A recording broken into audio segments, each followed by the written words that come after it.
Welcome to all of you friends. Indian geography practice questions की top 500 question series में आप लोगों का स्वागत है। आज उसका सेट 11 होने वाला है, जिसमें कि हम लोग भारत की मृदाएं सॉइल्स ऑफ इंडिया को कवर करेंगे।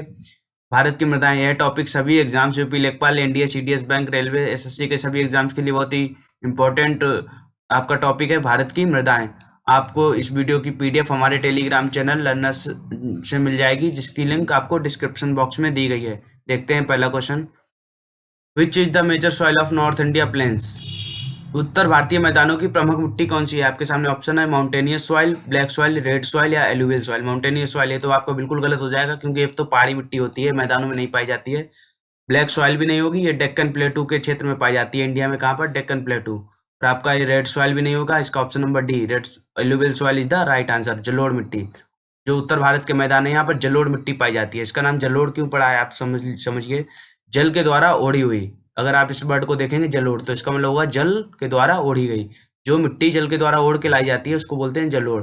मतलब कि जो नदियों द्वारा मिट्टी लाई जाती है उसको बोलते हैं जलोढ़ मिट्टी। और जो भारत का गंगा का मैदान है नॉर्थ इंडिया में, उत्तर भारत में, यहाँ पर जो भी मिट्टी पाई जाती है, इस क्षेत्र में मिट्टी जो पाई जाती है उसको बोलते हैं जलोढ़ मिट्टी, एलुवियल सॉइल, जो कि उत्तर भारत के मैदानों में पाई जाती है। तो इस क्वेश्चन का आपका option number D is the right answer, alluvial soil, जलोढ़ मिट्टी। देखते हैं, ये देखिएगा आपको एलुवियल सॉइल जलोढ़ मिट्टी दी गई है।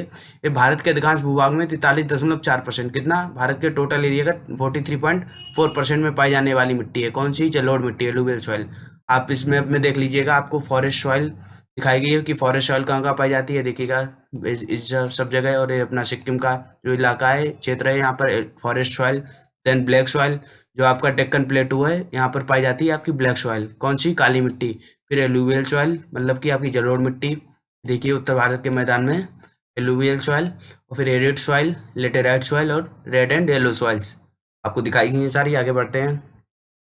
विच is the most fertile soil of India? Most fertile, आपसे पूछेगा मोस्ट फर्टाइल सॉइल कौन सी इंडिया की? भारत की सबसे उपजाऊ मिट्टी, तो आपको पता ही होगा उत्तर भारत के मैदान, गंगा के मैदान, वहीं पर जो है सबसे ज़्यादा अच्छी कृषि होती है, खेती जो होती है उसी क्षेत्र में होती है। क्यों? क्योंकि यहाँ पर जो मिट्टी पाई जाती है उसको होती है जलोढ़ मिट्टी। जो जलोढ़ मिट्टी होती है वो मोस्ट फर्टाइल होती है। क्यों? क्योंकि वो जो है पहाड़ों से ऊपर से चट्टानों को काट काट के लाई जाती है नदियों के द्वारा, और जो जो ऐसी मिट्टी होती है उसको बोलते हैं जलोढ़ मिट्टी। तो ये मिट्टी जो होती है सबसे मोस्ट फर्टाइल मिट्टी होती है। कौन सी? Alluvial soil. आपका option number D is the right answer, जलोढ़ मिट्टी। देखते हैं, आपको देखिएगा इसमें, देश के अधिकांश हिस्सों में जून से सितंबर तक वर्षा होती है। आपका मानसून सीजन दिया गया है, जून से सितंबर तक वर्षा होती है, लेकिन तमिलनाडु तट जैसे कुछ हिस्सों में अक्टूबर और नवंबर के दौरान बारिश का एक बड़ा हिस्सा मिलता है इस वाली जगह। तो जब वर्षा होती है जून से सितंबर तक, तो उस समय नदियों के द्वारा भारी मात्रा में जलोढ़ मिट्टी जो है गंगा के मैदानों में ला दी जाती है, ऊपर से चट्टानों को काट काट के। तो आपका option number D, alluvial soil is the right answer. देखते हैं, आगे बढ़ते हैं। ग्रेनाइट किस प्रकार की चट्टान है? आपसे पूछा गया ग्रेनाइट किस प्रकार की चट्टान है। आपके सामने ऑप्शन है इग्नियस रॉक, आग्नेय चट्टान, सेडिमेंट्री रॉक, अपसादी चट्टान, मेटामॉर्फिक रॉक, रूपांतरित चट्टान, या फिर नन ऑफ दीज, इनमें से कोई नहीं। आपसे पूछा गया कि ग्रेनाइट किस प्रकार की चट्टान है, which type of rock is granite. तो आपका इसका ऑप्शन नंबर ए, इग्नियस रॉक, आग्नेय चट्टान इज द राइट आंसर। जो ग्रेनाइट होती है वो इग्नियस रॉक होती है। कौन सी होती है ग्रेनाइट चट्टान? Igneous rock. ग्रेनाइट किस प्रकार की चट्टान है? Igneous rock. देखते हैं, आगे बढ़ते हैं। ये दिखेगा आपको इग्नियस रॉक, आग्नेय चट्टान, द राइट आंसर। आग्नेय चट्टान को मैग्मेटिक चट्टान भी कहा जाता है। मैग्मा या लावा के ठंडा होने और जमने से आग्नेय चट्टान का निर्माण होता है। आपसे पूछा जाएगा कि आग्नेय चट्टान का निर्माण कैसे होता है। लावा, जो ज्वालामुखी के बाद, वोल्कानिक इरप्शन के बाद जो मैग्मा या लावा निकलता है, उसको जब ठंडा हो जाता है और जो जम जाता है, तो जो उसका फॉर्म होता है आग्नेय चट्टान का फॉर्मेशन होता है। बेसाल्ट और ग्रेनाइट आग्नेय चट्टान के सबसे अच्छे उदाहरण हैं। आगे बढ़ते हैं। Where is the laterite soil found? Laterite मिट्टी कहाँ पाई जाती है? आपसे पूछा गया लेटेराइट मिट्टी कहाँ पाई जाती है। आपके सामने ऑप्शन है गंगेटिक प्लेन, नहीं, यहाँ पर कौन सी? जलोढ़ मिट्टी, जो कि नदियों के द्वारा उड़ के लाई जाती है। फिर आपका जम्मू कश्मीर, आपका ऑप्शन नंबर बी भी गलत। फिर है Malabar coast and Coromandel coast, तो इसका आपका option number C, Malabar coast is the right answer, जो कि कहाँ पर पड़ता है? केरल के तट, मालाबार कोस्ट, वहाँ पर जो मिट्टी पाई जाती है लेटेराइट मिट्टी। लेटेराइट मिट्टी कैसे क्षेत्र में पाई जाती है, कौन से क्षेत्र में पाई जाती है? आपको बता देते हैं, जहाँ पर बारिश, हाई रेनफॉल है ना, बारिश सबसे अधिक होती है, हाई रेनफॉल, एंड जहाँ का टेम्परेचर भी हाई रहता है, ऐसे क्षेत्र में कौन सी मिट्टी पाई जाती है? ऐसे क्षेत्र में कौन सी मिट्टी पाई जाती है? लेटेराइट मिट्टी। तो इसका option number C, Malabar coast, है ना, option number C is the right answer. देखते हैं आगे। देखिएगा मालाबार कोस्ट आपको दिखाया गया है। मालाबार कोस्ट यहाँ पर जो है आपकी लेटेराइट मिट्टी पाई जाती है। देश के अधिकांश हिस्सों में जून से सितंबर तक वर्षा होती है, लेकिन तमिलनाडु तट जैसे कुछ हिस्सों में अक्टूबर नवंबर के दौरान बारिश का एक बड़ा हिस्सा मिलता है। देखिएगा इसको, आपको फॉरेस्ट सॉइल दिखाई गई जो जम्मू एंड कश्मीर, फिर black soil, Deccan प्लेटू, alluvial soil, loan मिट्टी उत्तर भारत के मैदान, और फिर आपकी एरिड सॉइल जो कि थार डेजर्ट में पाई जाती है, फिर लेटेराइट सॉइल और रेड एंड येलो सॉइल। आगे बढ़ते हैं। Which soil is best suited for cotton cultivation. आपसे कॉटन कल्टीवेशन के लिए सबसे अच्छी जो आप मिट्टी होती है कौन सी है, आपसे पूछा गया। कपास की खेती के लिए कौन सी मिट्टी उपयुक्त है। आपके सामने ऑप्शन है माउंटेनियस सॉइल, पहाड़ी मिट्टी नहीं। फिर आपके सामने ऑप्शन है black soil, red soil, alluvial soil. Alluvial soil भी नहीं, रेड सॉइल भी नहीं, इसका option number B black soil. तो काली मिट्टी होती है कौन सी, ब्लैक सॉइल, जो कि डेक्कन प्लेटू में पाई जाती है। Option number B is the right answer. वो जो काली मिट्टी होती है कपास की खेती के लिए सबसे उपयुक्त होती है। Option number B is the right answer. देखते हैं। देखिएगा ब्लैक सॉइल, ये डेक्कन प्लेटू वाले क्षेत्र में पाई जाती है ब्लैक सॉइल। कपास के लिए काली मिट्टी सबसे अच्छी होती है। भारत में दक्कन के पठार है ना, डेक्कन प्लेटू में काली मिट्टी होने के कारण यहाँ कपास की खेती, कॉटन, किसकी खेती, कॉटन, कपास की खेती बड़े पैमाने पर की जाती है। भारत के कपास की खेती मुख्य रूप से महाराष्ट्र, आपका महाराष्ट्र, क्योंकि ये इधर महाराष्ट्र पड़ता है, यहाँ भी जो है आपका काली मिट्टी, और गुजरात में आप देख सकते हैं, गुजरात में और आंध्र प्रदेश में की जाती है किसकी खेती, कपास की खेती। आगे बढ़ते हैं। पश्चिमी राजस्थान में कौन सी मिट्टी पाई जाती है, आपसे थार डेजर्ट में पूछा गया है। पश्चिमी राजस्थान मतलब Thar desert. Which soil is predominant in western Rajasthan, आपसे पूछा गया वेस्टर्न राजस्थान में कौन सी मिट्टी जो है प्रीडोमिनेंट है, कौन सी मिट्टी पाई जाती है। आपके सामने ऑप्शन है Sandy soil, black soil, red soil या एलुवियल सॉइल। तो रेगिस्तान में कैसी मिट्टी पाई जाती है, मरुस्थल में कैसी मिट्टी पाई जाती है, ब्लैक सॉइल नहीं, रेड सॉइल भी नहीं, एलुवियल सॉइल भी नहीं, सैंडी सॉइल। या तो बलुई मिट्टी तो पाई जाती है, वालू ही वालू होती है सैंडी सॉइल। पश्चिमी राजस्थान मतलब मरुस्थल में कौन सी मिट्टी पाई जाती है, option number A Sandy soil is the right answer. देखते हैं। देखिएगा आप बलुई मिट्टी कहाँ पर, थर्ड जेट में वाला जो है ना, ये आपका बलुई मिट्टी। बढ़ते हैं। Which soil is found by lava flows, है ना, लावा फ्लोज, लावा के प्रवाह से कौन सी मिट्टी बनती है, कौन सी मिट्टी बनती है, डेक्कन प्लेटू, डेक्कन प्लेटू तिब्बत का जो, अरे जो आपका दक्कन का पठार है। तो एक कौन सी मिट्टी, एक यहाँ पर कौन सी मिट्टी पाई जाती है, काली मिट्टी। और एक किस लिए किसकी वजह से बना है, लावा के, है ना, लावा या मैग्मा होता है, उसी के ठंडे होने के बाद बनता है। तो आपका sandy soil, black soil, red soil या एलुवियल सॉइल। तो ब्लैक सॉइल क्या ऑप्शन होगा, option number B black soil. लावा के प्रवाह से कौन सी मिट्टी बनती है, ब्लैक सॉइल। ब्लैक सॉइल में किसकी खेती सबसे उपयोगी, सबसे उपयुक्त कौन सी खेती के लिए जो होती है ब्लैक सॉइल। ब्लैक सॉइल में सबसे अच्छी किसकी खेती होती है, कपास की, किसकी, कॉटन की, कपास की खेती, कॉटन की खेती जो है ब्लैक सॉइल में होती है। तो आपका इसका option number B is the right answer. लावा के प्रवाह से ब्लैक सॉइल बनती है। देखते हैं। ये देखिएगा ब्लैक सॉइल आपको समझाया गया है। आगे बढ़ते हैं। Which soil is found the most in Tamil Nadu, आपसे पूछा गया तमिलनाडु में कौन सी जो सॉइल है पाई जाती है, तमिलनाडु में सर्वाधिक पाई जाने वाली मिट्टी कौन सी है। आपके सामने ऑप्शन है सैंडी सॉइल, बलुई मिट्टी नहीं है तो रेगिस्तान वाले इलाके में पाई जाती है, ब्लैक सॉइल, ब्लैक सॉइल भी नहीं होगी, डेक्कन प्लेटू वाले में पाई जाती है, रेड सॉइल भी नहीं होगी। आपके सामने ऑप्शन भी बचते हैं लाल मिट्टी एंड एलुवियल सॉइल। तो आपका option number D alluvial soil भी नहीं होगा, आपका option number C red soil, लाल मिट्टी इज द राइट आंसर। तो तमिलनाडु में सर्वाधिक पाई जाने वाली मिट्टी कौन सी है, red soil, option number C is the right answer. देखते हैं। देखिएगा रेड सॉइल आपको दिखाया गया, इसमें देखिएगा forest and mountainous soil, alluvial soil, red and yellow soil, black soil, laterite soil and arid soil. आपको सभी मिट्टियां समझाई गई हैं मैप में, आप समझ लीजिएगा। लाल मिट्टी तमिलनाडु राज्य में सबसे अधिक फैली हुई है, कौन सी, red soil.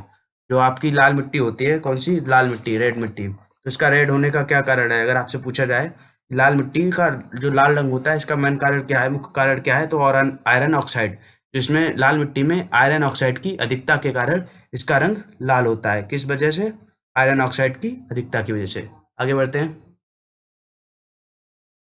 Which of the following soils is very hard to cultivate, निम्नलिखित में से किस मिट्टी पर खेती करना बहुत कठिन है। आपसे पूछा गया किस मिट्टी पर खेती करना कठिन है, तो इसका बड़ा ही सिंपल सा क्वेश्चन है आपके सामने, Sandy soil, black soil, red soil या एलुवियल सॉइल।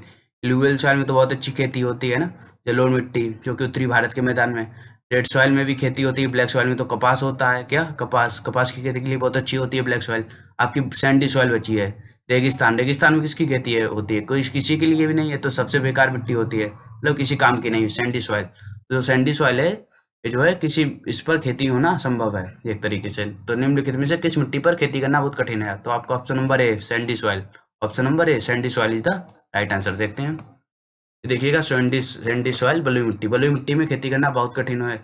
आपकी उंगलियों के बीच मिट्टी किरकिरा महसूस होती है। जो आपकी ये सैंडी सॉइल होती है, इसके जो कण होते हैं, पार्टिकल होते हैं, बहुत ही दूर-दूर होते हैं। कैसे होते हैं? बहुत ही दूर-दूर।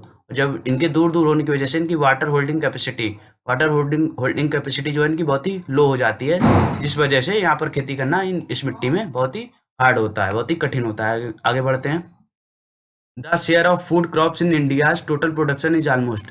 आपसे पूछा गया है कि भारत के कुल उत्पादन में खाद्य फसलों का हिस्सा लगभग है। तो आपका इसका option number C 70%, 70% is the right answer. देखते हैं। भारत के कुल खेती योग्य क्षेत्र के अंतर्गत 70%, 70% क्षेत्र पर खाद्य फसलों का उत्पादन होता है। आगे बढ़ते हैं। Principal cause of soil damage in Punjab and Haryana is. Punjab और हरियाणा में मिट्टी की क्षति का प्रमुख कारण आपसे पूछा गया, पंजाब और हरियाणा में। चलिए आपसे एक क्वेश्चन पूछते हैं कि भारत में हरित क्रांति का श्रेय किसको जाता है? भारत में हरित क्रांति का श्रेय किसको जाता है? आपको इसको कमेंट सेक्शन में बताना होगा आंसर। ये देखिएगा क्वेश्चन, पंजाब और हरियाणा में मिट्टी की क्षति का प्रमुख कारण। आपके सामने ऑप्शन है डिफॉरेस्टेशन, वनों की कटाई, सॉइल इरोजन, मृदा अपरदन, फिर है आपसे एक्सेसिव कल्टीवेशन, अत्यधिक खेती, फिर है सैलिनिटी एंड वाटर लॉगिंग, लवणता और जल जमाव। इसका option number D, salinity and water logging, लवणता और जल जमाव इज द राइट आंसर। तो जो आपका इसका ऑप्शन नंबर डी, पंजाब और हरियाणा में मिट्टी की क्षति का प्रमुख कारण सैलिनिटी एंड वाटर लॉगिंग है। आगे बढ़ते हैं। देखिएगा, पंजाब और हरियाणा में मिट्टी की क्षति का प्रमुख कारण लवणता और जलभराव है। भूमिगत जल के लवणीकरण के कारण यह क्षेत्र पूरी तरह से क्षतिग्रस्त हो गया है और इसने किसी भी पौधे को भरने नहीं दिया। आगे बढ़ते हैं। Under which climatic conditions do the laterite soil develop. आपसे पूछा गया लेटेराइट सॉइल, आपको बता भी चुके हैं शायद। एक लेटेराइट सॉइल कौन से एरिया में होती है? जहाँ पर high rainfall and high temperature. तो आप समझ ही गए होंगे, इक्वेटर भूमध्य रेखा के आसपास ऐसी कंडीशन होती है, तो यहाँ इस क्षेत्र में जो है लेटेराइट मिट्टी पाई जाती है। तो आपसे पूछा गया है लेटेराइट मिट्टी किन जलवायु परिस्थितियों में विकसित होती है? आपके सामने ऑप्शन है वेट ट्रॉपिकल क्लाइमेट, आर्द्र उष्णकटिबंधीय जलवायु, फिर है हॉट एंड ड्राई क्लाइमेट, गर्म और शुष्क जलवायु, ठंडा तापमान जलवायु, कोल्ड टेम्परेचर क्लाइमेट, या मेडिटेरेनियन टाइप ऑफ क्लाइमेट, भूमध्य सागरीय प्रकार की जलवायु। इसका आपका option number A, wet tropical climate, आर्द्र उष्णकटिबंधीय जलवायु। Option number A is the right answer. Laterite soil, यहाँ पर high rainfall and high temperature, दोनों चीज जो है हाई होगी, वहां पर होगी आपकी लेटेराइट मिट्टी। देखते हैं। देखिएगा, आर्द्र उष्णकटिबंधीय जलवायु, देखिएगा आप, ये आपकी भूमध्य रेखा रही, इक्वेटर, इसके आसपास जो भी मिट्टी होती है कैसी होती है? लेटेराइट मिट्टी। आर्द्र उष्णकटिबंधीय जलवायु में लेटेराइट मिट्टी विकसित होती है। वेट ट्रॉपिकल जोन, लेटेराइट मिट्टी का निर्माण उच्च तापमान और भारी वर्षा की परिस्थितियों में बारी बारी से गीली और सूखी अवधि के साथ होता है, जिससे मिट्टी की लीचिंग होती है, जिससे केवल लोहे और एल्यूमिनियम के ऑक्साइड निकलते हैं। चलिए आगे बढ़ते हैं। Which of the following is not a cause of soil erosion. आपसे पूछा गया सॉइल इरोजन का निम्नलिखित में से कौन सा कारण नहीं है? मृदा अपरदन का कारण कौन सा नहीं है? आपके सामने ऑप्शन है ड्रेनेज, जल निकास, डिफॉरेस्टेशन, वनों की कटाई, वेदरिंग, अपक्षय या ग्रेजिंग, चराई। तो इसका आपको ऑप्शन नंबर सी, वेदरिंग, अपक्षय इज द राइट आंसर। जो आपके मृदा अपरदन का कारण कौन सा नहीं है? वेदरिंग। आपका option number C is the right answer. देखते हैं। चट्टानों के विघटन की एक प्राकृतिक क्रिया है, इस मिट्टी का क्षरण नहीं बल्कि मिट्टी का निर्माण होता है। वेदरिंग से क्या होता है? मिट्टी का निर्माण होता है। जब चट्टानें जो होती हैं, चट्टानों की कई कारण होते हैं, जैसे वर्षा, हवा, इन सब वजह से चट्टानों का टूटना। जब ये टूटती हैं तो फिर क्या होता है? उससे तो मिट्टी का निर्माण होता है, मिट्टी का जो है नुकसान नहीं बल्कि निर्माण होता है। चलिए आगे बढ़ते हैं। Where is India's most prized tea grown. आपसे पूछा गया सबसे महंगी आपकी जो है चाय, भारत की सबसे लोक बेशकीमती चाय, सबसे महंगी चाय कहाँ उगाई जाती है? आपके सामने ऑप्शन है जोरहट, ए आपका option number A Jorhat, Darjeeling, Nilgiri and Munnar. तो आपका option number B, Darjeeling, Sikkim है ना, यहाँ पर जो है आपकी सबसे महंगी चाय उगाई जाती है। दार्जिलिंग सिक्किम नहीं, दार्जिलिंग कहाँ पड़ता है? वेस्ट बंगाल में। आपका सिक्किम के पास में पड़ती है जगह, वेस्ट बंगाल में। आपका अगर स्टेट पूछा जाएगा तो वेस्ट बंगाल ना, सिक्किम के पास में ही पड़ती है, लेकिन वेस्ट बंगाल में यहाँ पर है आपकी सबसे महंगी चाय उगाई जाती, जो है आपकी उगाई जाती है। चाय की खेती होती है इस क्षेत्र में। किसकी खेती होती है? चाय की। आपका option number B is the right answer. देखते हैं। दार्जिलिंग लगभग 1 लाख रुपए प्रति केजी, मतलब यहाँ की जो चाय है उसका प्राइस क्या रहता है? 1 लाख पर केजी चाय यहाँ पर उगाई जाती है दार्जिलिंग में। चलिए आगे बढ़ते हैं। ये देखिएगा आप, देखिएगा इस तरीके से जो है चाय की खेती होती है। आगे बढ़ते हैं। Which of the following soils is formed under typical monsoonal condition. आपसे पूछा गया है निम्नलिखित में से कौन सी मिट्टी विशिष्ट मानसूनी परिस्थितियों में बनती है? तो आपको बता चुके हैं लेटेराइट मिट्टी। कौन सी? लेटेराइट मिट्टी जो है वो आपकी टिपिकल मानसूनल कंडीशंस में बनती है। आपका option number A is the right answer. देखते हैं। Laterite soil. देखिएगा आपका लेटेराइट सॉइल कहाँ कहाँ पाया जाता है वगैरह वगैरह सब देख लीजिएगा। आपकी देखिए मालाबार कोस्ट अभी बताया था, आपका एक क्वेश्चन था कि कहाँ पर पाई जाती है, तो मालाबार कोस्ट है ना, यही पड़ता है मालाबार कोस्ट लेटेराइट मिट्टी। आगे बढ़ते हैं। Which soil is known as regur soil. आपसे पूछा गया रेगुर सॉइल को किस किस मिट्टी को रेगुर सॉइल के नाम से भी जानते हैं, किस मिट्टी को रेगुर मिट्टी के नाम से जाना जाता है। आपके सामने ऑप्शन है laterite soil, black soil, red soil या एलुवियल सॉइल। आपका option number B black soil is the right answer. जो ब्लैक सॉइल है इसका एक और नाम है क्या, रेगुर मिट्टी। देखिए काली मिट्टी कहाँ पे, डेक्कन के प्लेटू में पाई जाती है, किसकी खेती के लिए उपयोगी है, कपास कॉटन, है ना। आगे बढ़ते हैं। Which of the following types of soils have a marked capacity to retain water. आपसे पूछा गया आपको वाटर रिटेन की कैपेसिटी किसमें हाई होती है, निम्नलिखित में से किस प्रकार की मिट्टी में जल धारण करने की क्षमता, लेखनीय क्षमता होती है। तो आपके सामने ऑप्शन है डिजर्ट सॉइल, इसमें तो बिल्कुल भी नहीं होती है। लेटेराइट सॉइल, रेड क्ले या रेगुर सॉइल। तो आपका इसका option number D regur soil is the right answer. क्या option number D regur soil is the right answer. देखते हैं। रेगुर मिट्टी में जल धारण करने की उल्लेखनीय क्षमता होती है, हाई कैपेसिटी होती है। काली मिट्टी को रेगुर मिट्टी भी कहते हैं ना, काली मिट्टी को ही रेगुर मिट्टी कहते हैं। और इस प्रकार की मिट्टी उत्तर पश्चिम दक्कन के पठार में फैले डेक्कन ट्रैप क्षेत्र की विशिष्ट है और लावा प्रवाह से बनी है। किसके, लावा प्रवाह से। काली मिट्टी जो कि कपास की कॉटन की खेती के लिए बहुत ही उपयोगी होती है। आगे बढ़ते हैं। Soil erosion in the dessert areas can be prevented. मरुस्थलीय क्षेत्र में मिट्टी के कटाव को रोका जा सकता है। आपसे पूछा गया है मिट्टी के कटाव को किस तरीके से रोका जा सकता है। आपको पता है पेड़ लगाने से, वनीकरण द्वारा, मतलब बाई फॉरेस्टेशन जो है मिट्टी के कटाव को रोका जा सकता है। जो पेड़ की जड़ें होती हैं वो जो है मिट्टी को कटने से रोक भी लेती हैं। क्या वो करती हैं, रोक लेती हैं। तो by forestation option number C is the right answer. जो है सॉइल इरोजन बाई फॉरेस्टेशन रोका जा सकता है, प्रिवेंट किया जा सकता है। देखते हैं आगे। By forestation option number C is the right answer. मरुस्थल में मृदा अपरदन मुख्य रूप से हवा के कारण होता है। मरुस्थल में जो मृदा अपरदन होता है किस कारण से होता है, हवा के कारण। ऐसे अपरदन को क्या बोलते हैं, वातज अपरदन भी कहा जाता है। जो हवा के द्वारा जो होता है अपरदन होता है उसको बोलते हैं वातज अपरदन। और अगर पेड़ लगा दिए जाए तो इसके नुकसान को बचाया जा सकता है। आगे बढ़ते हैं। देखिएगा आप। The soil formed by the deposition of silt brought by river. आपसे पूछा गया जो नदियों के द्वारा लाई गई गाद के निक्षेपण से बनने वाली मिट्टी है ना, नदियों के द्वारा। तो उत्तर भारत के मैदान में जो नदियों द्वारा लाई गई मिट्टी, ऐसी मिट्टी को क्या कहा जाता है, आपको बता चुके हैं। लेटेराइट सॉइल, ब्लैक सॉइल या रेड सॉइल, एलुवियल सॉइल। तो जलोढ़ मिट्टी, जलोढ़ है ना, ऐसी मिट्टी को क्या बोलते हैं, एलुवियल सॉइल। आपका option number D is the right answer. जो कि नदियों द्वारा लाई गई मिट्टी, एलुवियल सॉइल, जलोढ़ मिट्टी इज द राइट आंसर। देखते हैं। देखिएगा जलोढ़ मिट्टी, नदियों द्वारा लाई गई गाद के निक्षेपण से बनने वाली मिट्टी जलोढ़ मिट्टी है। जलोढ़ मिट्टी मुख्य और महत्वपूर्ण मिट्टी है जो नदी के मैदानों में फैली हुई है। वे नदियों द्वारा नीचे लाई गई सामग्री या तलछट जलोढ़ के जमाव से बनते हैं, जिसमें गाद, रेत, मिट्टी आदि शामिल है। जलोढ़ मिट्टी भी दो प्रकार की होती है। आपसे कई एग्जाम में आता है कि जलोढ़ मिट्टी के भी दो प्रकार होते हैं। कौन कौन से, खादर और वांगर। जो जलोढ़ मिट्टी होती है इसके भी दो प्रकार होते हैं। कौन कौन से, खादर और वांगर मिट्टी। कौन कौन से, खादर और वांगर। अब आपको बताना होगा कि खादर और वांगर में क्या जो अंतर होता है, खादर मिट्टी में और भांगर मिट्टी में कौन सा अंतर होता है। जो खादर मिट्टी होती है इसको भांगर मिट्टी की तुलना में, जो खादर मिट्टी होती है भांगर मिट्टी की तुलना में ज्यादा उपजाऊ होती है, क्योंकि इसको बोलते हैं नई जलोढ़, नई जलोढ़। और जब वही जलोढ़ मिट्टी जब पुरानी हो जाती है तो वो भांगर मिट्टी को बन जाती है। कौन सी, भांगर मिट्टी। तो जो भांगर मिट्टी होती है वो खादर मिट्टी की तुलना में कम उपजाऊ होती है।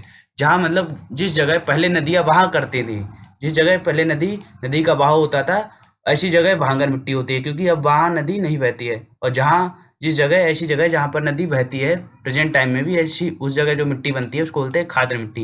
इसीलिए खादर मिट्टी भांगर मिट्टी की तुलना में ज़्यादा जो होती है आपकी उपजाऊ होती है।